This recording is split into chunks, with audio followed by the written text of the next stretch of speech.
başladım sen.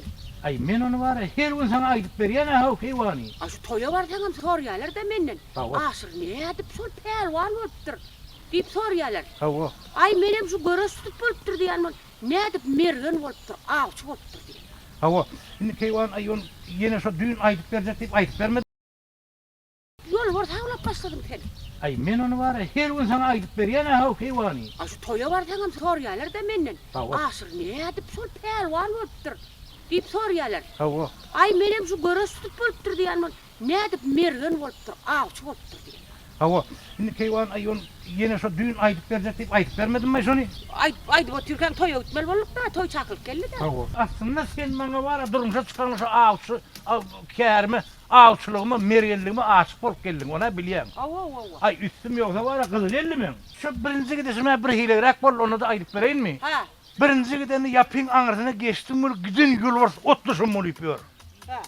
Ondan mara bularam ýanky öýde işi bilen boluvermeli bol, birden maňa göz düşdi. Düşdüler iýdim ha. Awa yol bardylar.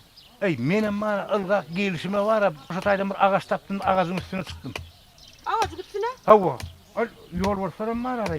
Gele gelme şo agazyň aşagyna ýatýarlar üýüşüp. O sen 3 3 günläp agaçdan düşmän şo taýda oturdum. 3 günläp sen ağaçta ne edip nanyman oturup bildin ondan. Günni 3 wagtyna ejim nahar getirip oturdy agry.